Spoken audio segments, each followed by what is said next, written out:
asimilasi, hancurkan masa depan suku Indian, Paus Fransiskus meminta maaf agar proses penyembuhan dan rekonsiliasi dapat berlanjut. Begitulah teman-teman, ditampar pipi kiri kasih kanan. Maksudnya adalah ketika kalian dipijak kepada kalian, kepala kalian dipijak dan kalian dihabisi nyawanya, maka ketika mereka meminta maaf, berikan pipi kalian sebelahnya. Ini yang terjadi. Haleluya, haleluya. Ya, tidak perlu, nggak usah pakai haleluya. Nanti kita nanti kalau takbir dikatakan takbir kita marah ya. Gitu. Jadi teman-teman, perhatikan baik-baik. Ajaran iblis adalah ajaran yang sangat berdampak buruk bagi orang-orang yang menjadi korban, teman-teman.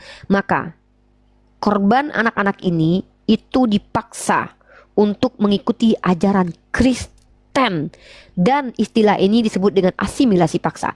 By the way, ini bukan satu-satunya kasus. Saya akan tunjukkan lagi kasus yang juga cukup mencengangkan, yaitu ditemukannya 790 anak. Ini baru kasus yang terungkap, belum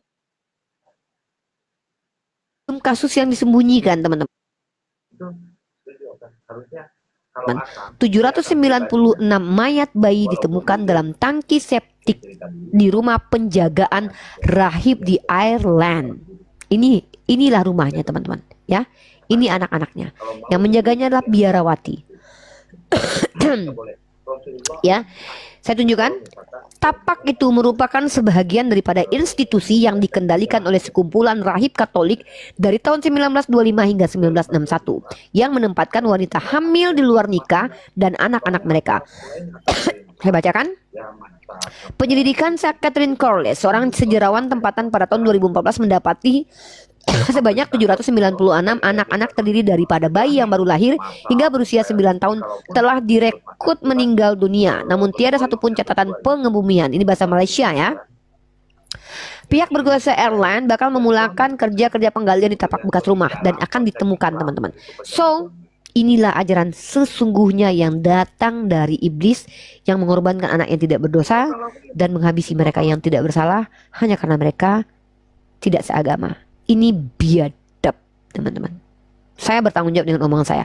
Ini adalah iblis yang menjelma menjadi manusia, bukan lagi manusia. Dan ini baru 2 case yang akan saya tunjukkan, teman-teman. Sebenarnya teman-teman akan mendapatkan beberapa. Ada salah satu nama peristiwa yang sangat keji. Namanya adalah Magdalene Laundry. Teman-teman silakan di cross check di chat GPT. Teman-teman akan mendapatkan situsnya. Magdalene Laundry adalah salah satu institusi di mana di situ perempuan yang dianggap pesundal dan perempuan-perempuan yang hamil di luar nikah itu ditempatkan di Magdalene Laundry dan dijadikan budak pekerja untuk produksi sebuah perusahaan, dan mereka tidak digaji. Kejam sekali, teman-teman. Dan teman-teman tahu tidak alasannya apa? Ini adalah implikasi dari kejadian Daud yang berzina tapi tidak dihukum, tapi yang dihabisi nyawanya adalah anak hasil perzinahannya. Jadi wajar 796 anak ini dibuang begitu saja karena dia adalah anak hasil perzinahan. Dan dulu mereka tidak mau memakamkan anak ini secara agama karena anak ini adalah anak hasil perzinahan. Saya akan buktikan nanti. Jurnal ilmiah menunjukkan bahwa memang pada waktu itu Katolik memiliki ajaran tidak mau memakamkan secara Katolik anak-anak hasil perzinahan berdasarkan kitab suci mereka, di mana di mana anak David atau anak Daud dibun-bun oleh Tuhan karena kesalahan bapaknya. Jadi jangan pikir nggak ada implikasi, jangan berpikir bahwa ini nggak ada kaitannya dengan kitab suci. Sungguh ini semuanya adalah hal yang memang ada dalam kitab suci, teman-teman kita Kristen. Jadi baik, saya akan tunjukkan lagi beberapa data, teman-teman. Data saya memang sadis, data saya memang sangat mengerikan, dan kalian akan melihat bahwa data ini adalah data yang tidak kaleng-kaleng, karena saya tidak mau mengambil dari sisi Islam saja. Kalau kami yang memberikannya, kalau Islam yang menulis, tentu kalian tidak percaya. Dan saya akan tunjukkan lagi kejamnya ajaran oten. Baik, saya akan tunjukkan kepada kalian genosida Rwanda. Saya akan bacakan salah satu peristiwa terkeji lagi. Saya akan menceritakan tentang kisah suku Tutsi dan Hutu yang bertengkar, kemudian mereka saling baku hantam. Terjadilah genosida di Rwanda. Mungkin kalian bilang begini, oh kan genosida Rwanda nggak ada kaitannya dengan agama, Uni Riva. Really? Kalau memang tidak ada kaitannya dengan agama, kenapa para pelaku yang dihukum adalah pastor dan juga suster? Maka saya akan ceritakan kepada kalian. Jadi ketika suku Hutu, suku Tutsi ini bertengkar, jadi suku-suku yang sedang dikejar oleh suku lainnya, mereka itu berharap berlindung di sebuah gereja. Mereka masuk ke dalam gereja berharap dapat bantuan perlindungan dari Tuhan mereka dan para biarawati mereka. Tapi kalian tahu apa yang terjadi?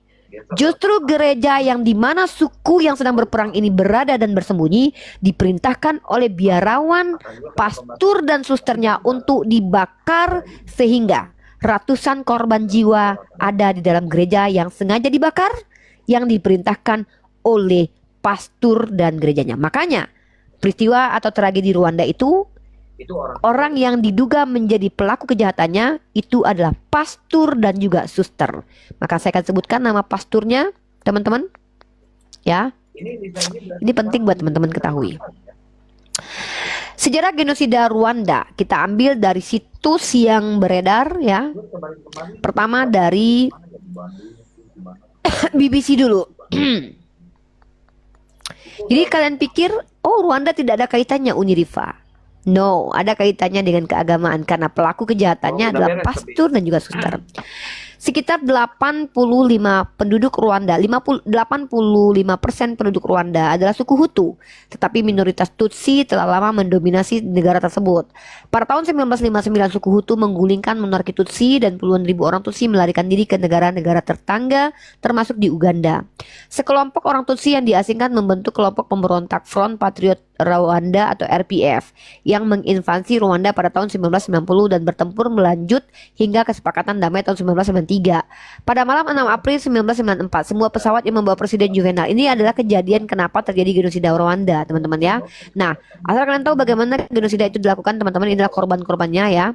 Dengan pengorganisasian yang cermat, daftar nama-nama penentang pemerintah dibagi menjadi kepada. Ini memang urusan politik, tapi asal kalian tahu para tersangka yang membun-bun termasuk pastor dan juga gereja ya. Bukan gereja, sorry, pastor dan suster. Saya akan tunjukkan datanya. Ini dia. Ini sisa tulang belulangnya. Ini pada akhir pembantaian 100 hari sekitar 800.000 orang Tutsi dan Hutu moderat telah terbun-bun. Ini saya tunjukin kepada kalian semua. Ada salah satu gereja yang di gereja tersebut nih, mungkin bukan di sini kali ya. Ini memang asal muasal pertengkarannya memang bukan agama, tapi salah satu tersangka, ada beberapa tersangka yang ternyata adalah pastor dan juga suster, teman-teman. Nah, mereka memerintahkan untuk membakar ya. Oke, sebentar saya ambil dulu datanya, bukan ini ya. Ya, apalagi nanti kita bahas tragedi Poso, teman-teman. Sebentar saya coba ambil dulu datanya. Ya. Pastor.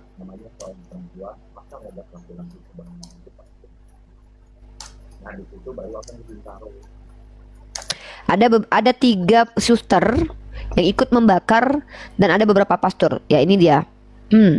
Dari Tempo kalau tidak salah, ini saya sudah buka kemarin. Nah, setelah 21 tahun buron, pelaku genosida di gereja Rwanda akhirnya ditangkap. Nah, ini saya tunjukin kepada kalian. Nama pelakunya adalah, saya sebutkan namanya, nanti kita akan tunjukin, ini dia ya. Nah, nanti kalian akan tahu bagaimana kelakuan anak-anak iblis ini ya. Nih. Dari Tempo, setelah 21 tahun buron, pelaku genosida di gereja Rwanda akhirnya ditangkap. Pelaku dibantu pastor paroki menghabisi para pengungsi yang berlindung di sebuah gereja dari genosida suku Tutsi di Rwanda tahun 1994 ya. Yang membantu untuk genosida ini adalah seorang pastor, teman-teman. Itu terjadi, teman-teman ya. Nah, kita lihat bagaimana seorang pastor dan juga suster-susternya.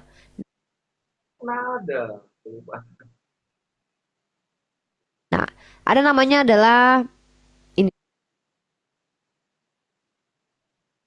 dia. Ya, kita tunjuk. Nah, Beli jenis sarung. di mute dulu bro, di mute dulu ya. Kita tunjuk di mute dulu ya bro. Bentar ya. Bentar ya.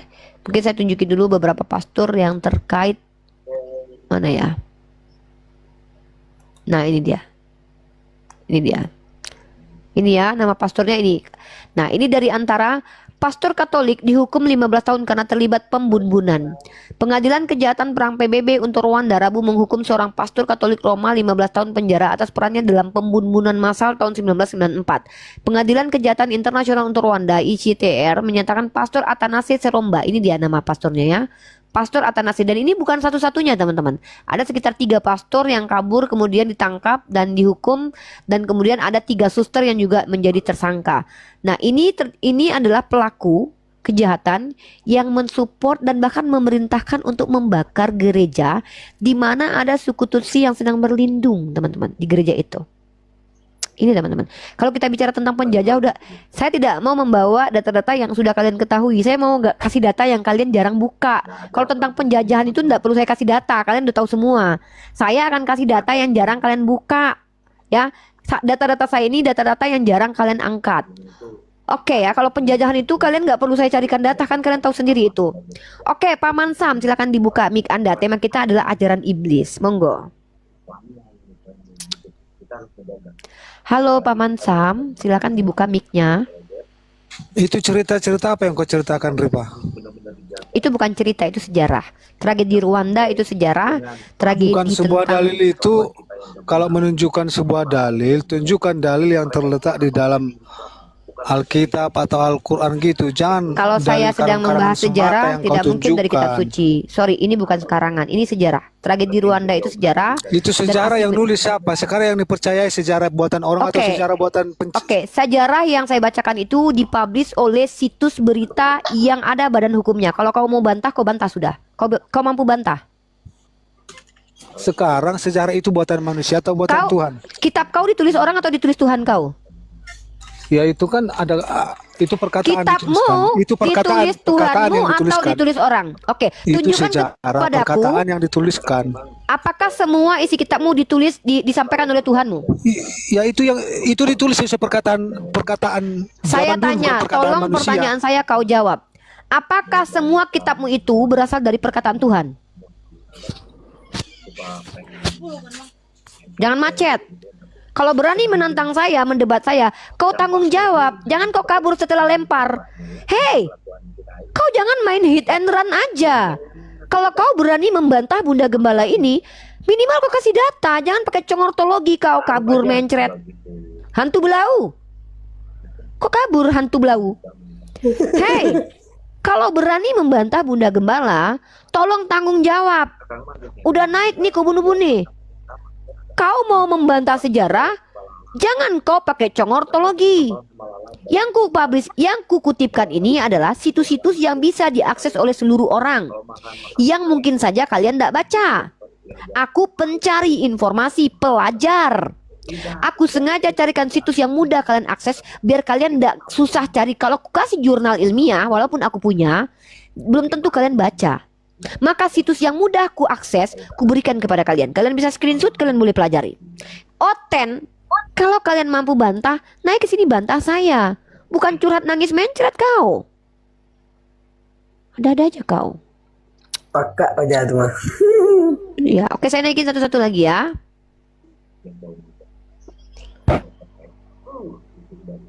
Sudahlah membantah tapi nggak mampu pula bertanggung jawab. Halo Alianto.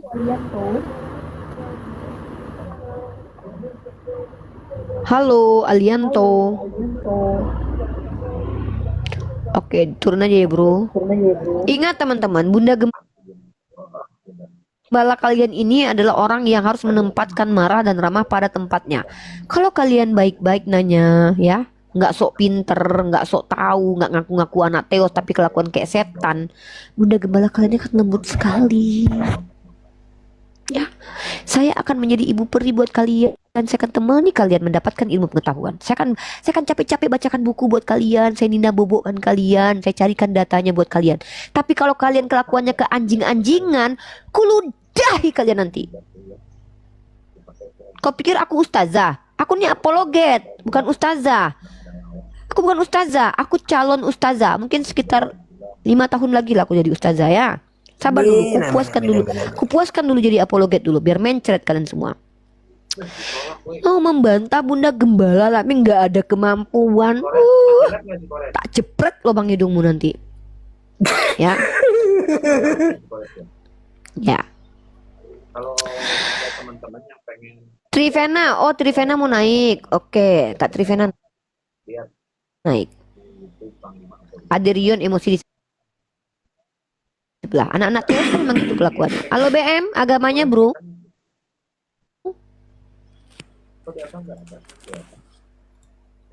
Agamanya bro? Agama bro? Agama bro? Muslim. Ya, ada yang mau disampaikan bro? Tidak, turunkan. Oke bang, maaf ya bang ya. Aku memang kayak gitu bang orangnya bang. Tapi hatiku nggak sejahat itu bang. Memang kayaknya aja aku judes. Tapi ya judes sih. Tapi sama orang yang jelas lah judesnya. Begitu teman-teman ya. Bunda Gembala ini bukan orang yang bisa kalian atur-atur ya. Kalian nggak bisa intervensi saya ya. Donatur aja nggak bisa intervensi saya loh. Apalagi kalian yang nggak jadi donatur. Maaf ya, Bunda Gembala ini independen ya, independen tapi bukan ngeyel juga. Bunda Gembala bukan orang ngeyel juga. Kalau yang kalian sampaikan itu ada dalilnya dan itu nasihat, pasti Bunda Gembala terima ya.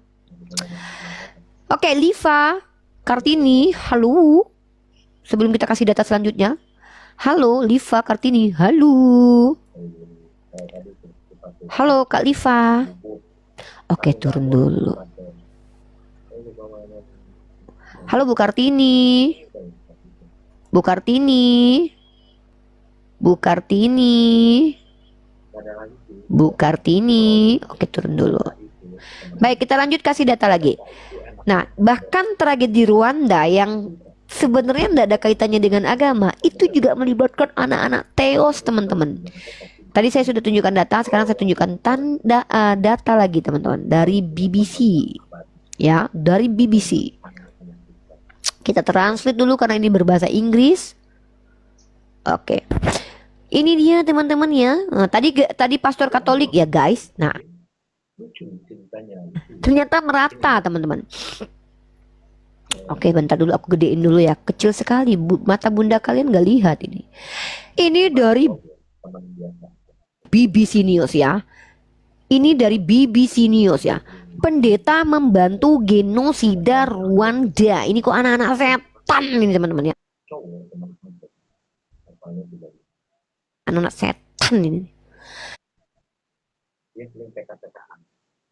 Seorang pendeta di gereja Masehi Advent hari ke-7 telah dinyatakan bersalah atas genosida oleh Pengadilan Kriminal Internasional untuk Rwanda. Pria berusia 78 tahun itu tampak lemah di pengadilan.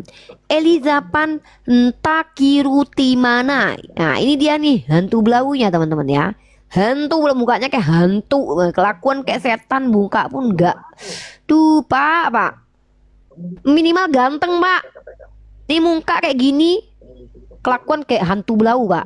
Ya, ngaku pula anak Tuhan ya pak ya, ngaku-ngaku anak Tuhan ya pak. Nih, para juri mengatakan mereka mempertimbangkan karakter baiknya sebelumnya dan juga kesehatannya lemah. Pengadilan yang berpusat di Arusha, Tanzania, mendengar bahwa pendeta tersebut secara pribadi telah mengantar para penyerang Hutu ke tempat-tempat di mana suku Tutsi berlindung.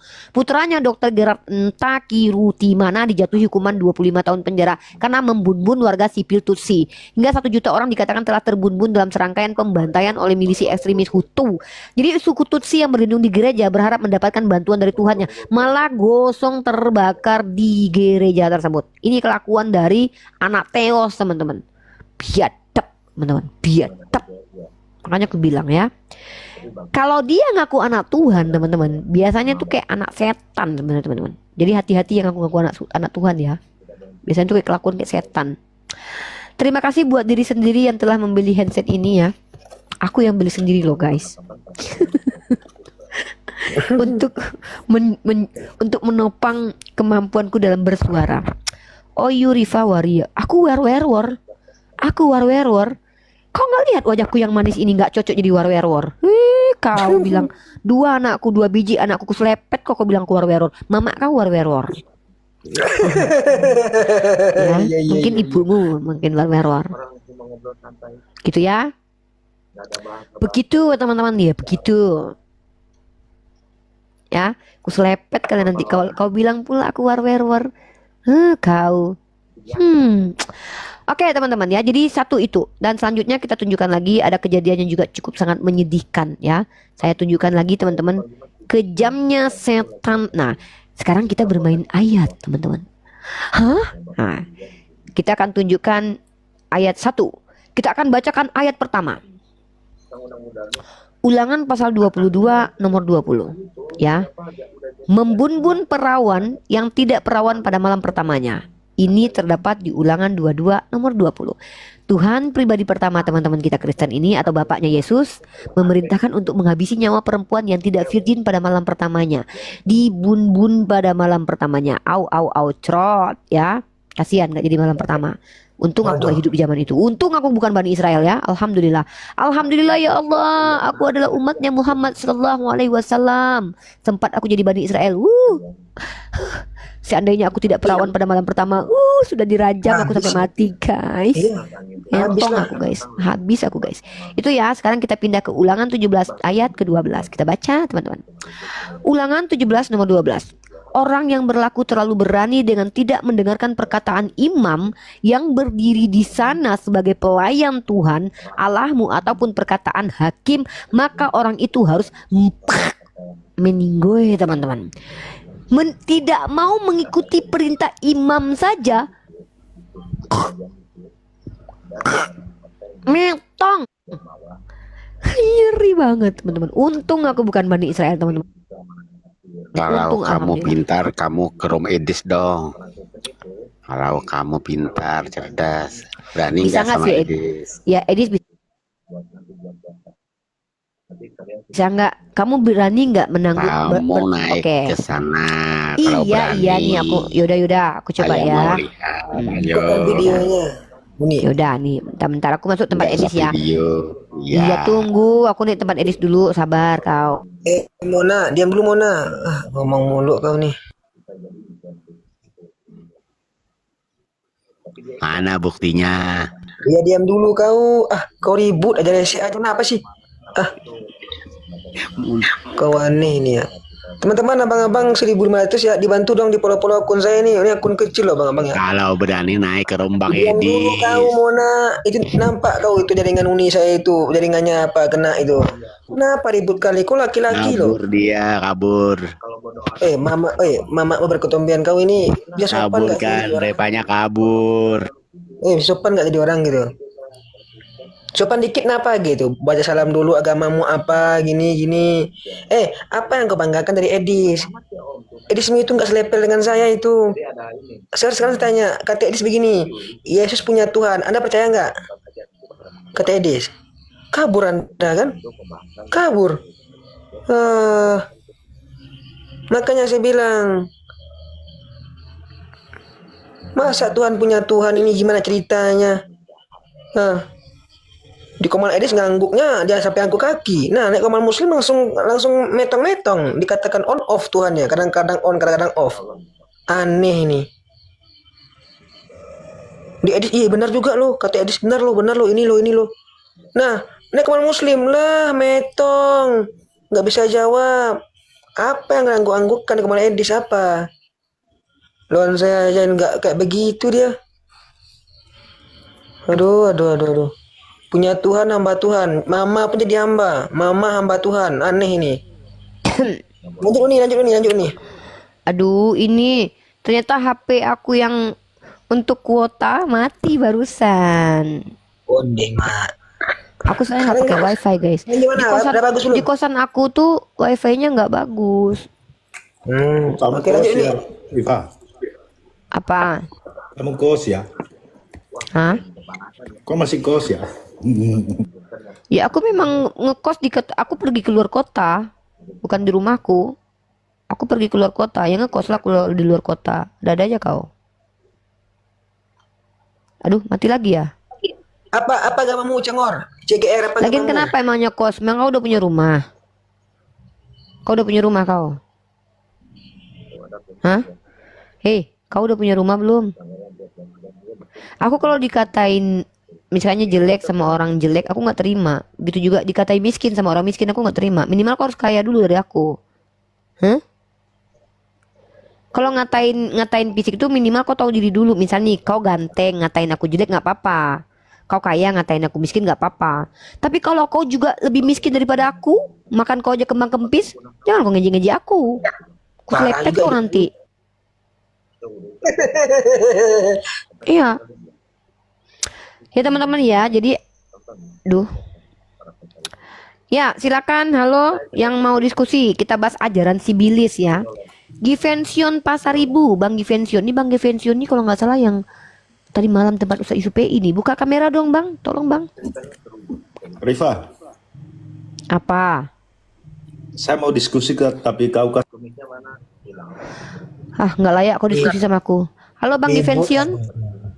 Ya, halo, selamat malam. Buka kamera, Bang Givension. Aduh, hanya aku yang buka kamera. Aku juga buka kamera nih. Wajar kalau host kan?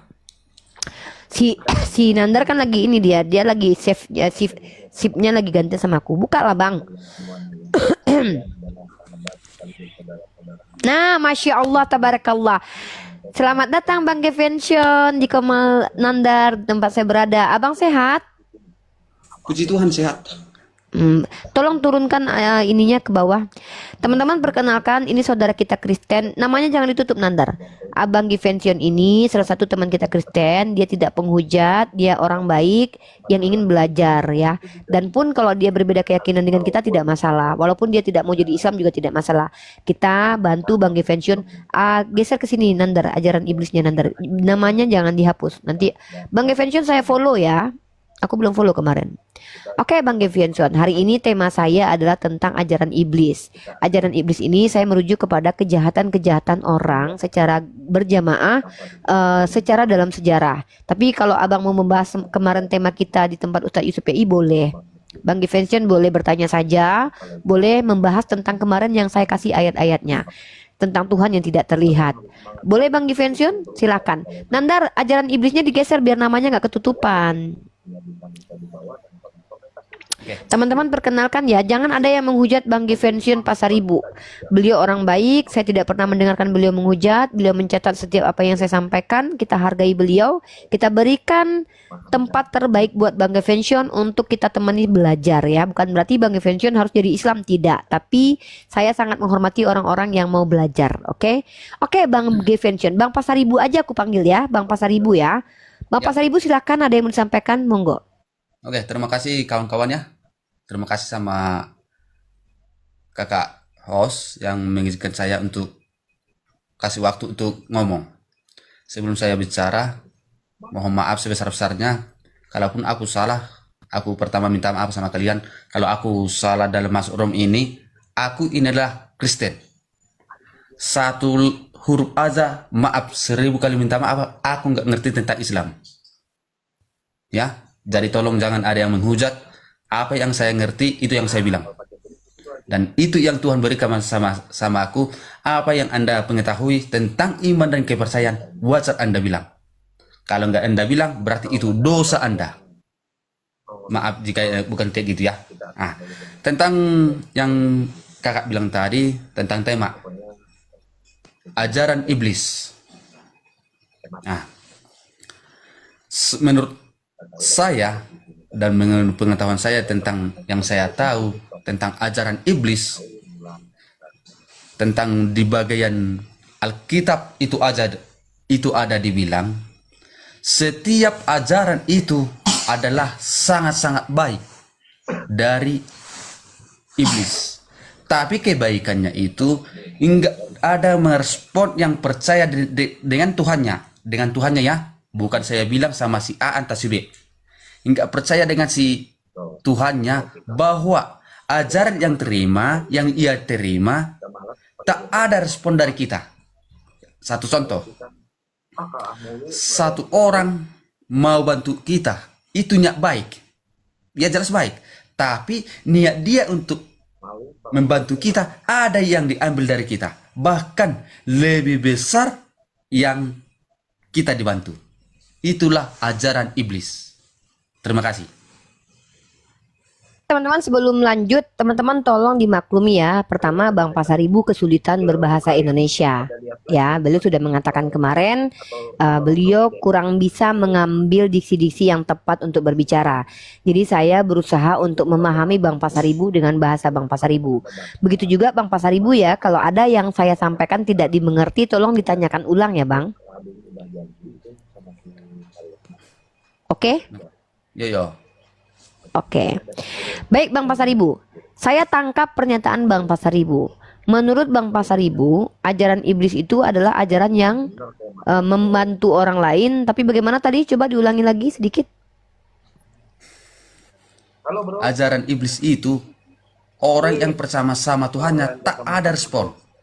Sama Tuhannya tidak ada respon. Ya, satu contoh. Niatku untuk membantu kakak. Nah, kakak sebenarnya menerima bantuan itu, tapi gara-gara ada yang saya mau ambil dari kakak yang lebih besar yang dari kakak kasih. Oh, berarti enggak ikhlas. jadi maksud Bang, ya paham. Artinya menurut Bang Pasaribu adalah ajaran iblis itu adalah ketika orang membantu orang lain tapi punya niat untuk mendapatkan keuntungan. Iya. Nah itu ya. Nah tapi saya mau memberikan salah satu ajaran iblis kepada Bang Gerson ya. Abang silakan, ada Bible di situ. Ada. Buka Yohanes pasal 8 nomor 37, silakan. Pasal 8 ayat 7. Pasal 37. Oh, pasal 37. Siap. Pasal 37 ayat Yohanes Pasal ke-8. ya, tadi. Oke. Yohanes pasal yang ke-8 ayat 37. Ya, Abang baca dari ayat 37, kalau bisa Abang baca perikopnya sampai ayat 42. Silakan Abang baca, kencangkan nggak apa-apa suaranya.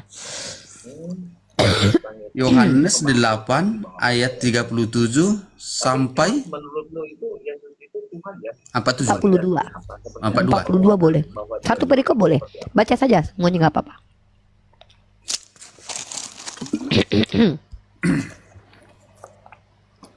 Aku tahu bahwa kamu adalah keturunan Abraham, tetapi kamu berusaha untuk membunuh aku karena firmanku tidak beroleh tempat di dalam kamu. Apa yang kau lihat pada Bapa, itulah yang kukatakan, dan demikian juga kamu perbuat tentang apa yang kamu dengar dari bapakmu.